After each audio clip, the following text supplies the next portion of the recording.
खबर है।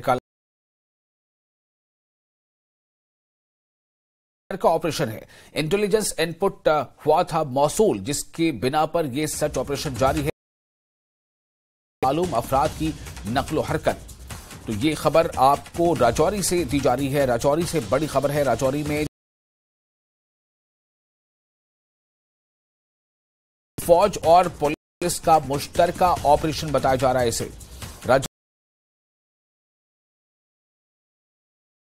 Intelligence input मौसूल हुआ था, जिसकी बिना पर यह सर्च ऑपरेशन चलाया जा रहा है। उसके मुताबिक इलाके में कुछ नामालूम अफराद की नकलो हरकत देखी गई थी और इसके बाद ही सुरक्षा एजेंसियां, सिक्योरिटी एजेंसियां और फौज और पुलिस का मुश्तरका ऑपरेशन जारी है। तो राजौरी से यह बड़ी खबर है। कालाकोट इलाके में सर्च ऑपरेशन, फौज और पुलिस का मुश्तरका ऑपरेशन, इंटेलिजेंस इनपुट मौसूल हुआ था। उसके मुताबिक उसकी बुनियाद पर इलाके में देखी गई थी, जैसी जो इनपुट आई थी उसके मुताबिक इलाके में देखी गई थी नामालूम अफराद की नकलो हरकत। राजन वैद हमारे साथ जुड़ चुके हैं ज्यादा जानकारी के साथ। हमारे रिपोर्टर राजन, इस वक्त क्या इत्तलात हैं?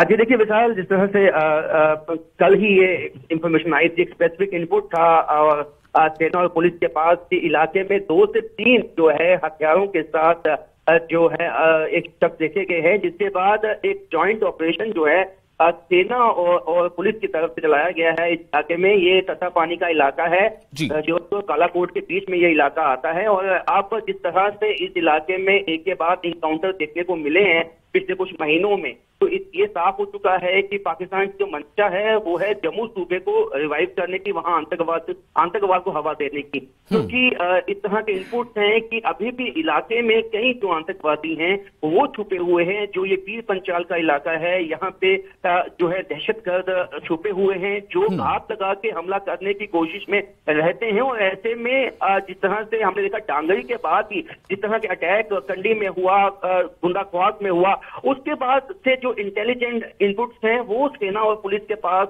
लगातार ये आ रहे हैं कि इलाके में जो आतंकवादियों की जो मौजूदगी है उसके चलते जो है जो टेक्नोलॉजी है उसका भी सेना और पुलिस की तरफ से इस्तेमाल किया गया है। और ये भी बताया जाता है कि जो ये शख्स देखे गए हैं उसके बाद फिर जो है ड्रोन की भी मदद दी गई है सेना की तरफ से, और जो उनकी मूवमेंट है उसको ट्रैक किया गया और इलाके को कल से ही कॉर्डन ऑफ किया गया है। और जो इंटेंस ऑपरेशन है वो अभी चल रहा है इलाके में। इलाके को जो घेराबंदी है वो पुलिस और सेना की तरफ से कर ली गई है और अभी भी जो इनकाउंटर है वो चल रहा है। हालांकि अभी तक किसी भी आतंकवादी के मारे जाने की सूचना नहीं आई है, लेकिन उम्मीद यही है कि जिस तरह से ऑपरेशन को चलाया गया है जब भी जो है कोई कामयाबी सेना और पुलिस को मिलेगी।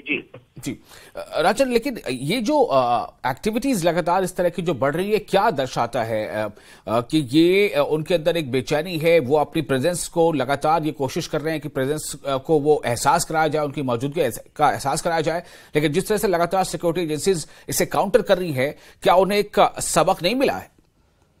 जी देखिए विशाल, जिस तरह से ऑपरेशन ऑल आउट कश्मीर घाटी में चलाया गया और सेना को जो है कामयाबी वहां पे मिली, लगभग जो है आतंकवाद कश्मीर के कई इलाकों में जो है काफी चोट पहुंचाई आतंकवाद को सेना ने, पुलिस ने। उसके बाद पाकिस्तान चाहता है कि नए मोर्चे खोले जाएं। जो जिस तरह से पीर पंचाल का इलाका है, बीच में यहाँ पे आतंकवादी गतिविधियां जो हैं वो लगभग समाप्त हो गई थी। लेकिन इस साल अगर हम बात करें तो जनवरी में ही डांगरी की घटना हुई थी। 1 जनवरी को डांगरी घटना होती है, उसके बाद लगातार इस तरह की जो है घटनाएं पेश आती हैं जिसमें सेना के कॉन्वॉय को निशाना बनाने की कोशिश की जाती है। कंडी में सेना के जो जवान, जो पेट्रोलिंग पार्टी है उसको निशाना बनाया जाता है, और हाल ही में गुंडाख्वास में। तो ये तरह से कोशिश है पाकिस्तान की, अब कश्मीर की बजाय जम्मू को जो है आतंकवाद की भट्टी में झोंक दिया जाए। यहाँ पे जो OGWs हैं, जो ऐसे आतंकवादी हैं जिन्होंने पहले सरेंडर किया है, उनको जो है उनको वापस रिवाइव किया जाए। हमने हाल ही में देखा जो है SIA की, NIA की कई रेड जो है जम्मू में और मुख्तलिफ पूंछ के इलाकों में हुई, क्योंकि ऐसी सूचनाएं हैं कि जो पाकिस्तान है वहां कोशिश ये है ISI की, जो यहाँ पे आतंकवादी उनके पहले सरेंडर कर चुके हैं। जो OGWs का जो नेटवर्क था, जिस जिसको ध्वस्त कर दिया था सेना ने, उसको रिवाइव किया जाए, क्योंकि जिस तरह से ये काफी मुश्किल इलाका है, मुश्किल टेरेन्स है यहाँ पे, और यहाँ पे जो लोकल सपोर्ट के बिना चल पाना, क्योंकि यहाँ पे जो पाकिस्तानी आतंकवादी हैं उनकी भी मौजूदगी यहाँ पे देखी गई है। तो ऐसे में साफ हो जाता है कि कहीं ना कहीं उनको लोकल सपोर्ट यहाँ पे मिला है, जिसकी वजह से ये रिवाइव करने में अभी जो है यहाँ पे रिवाइव किया गया है। लेकिन हमें उम्मीद करनी चाहिए कि सिक्योरिटी एजेंसीज इनका मुंह तोड़ जवाब देंगी। बहुत शुक्रिया आपका राजन।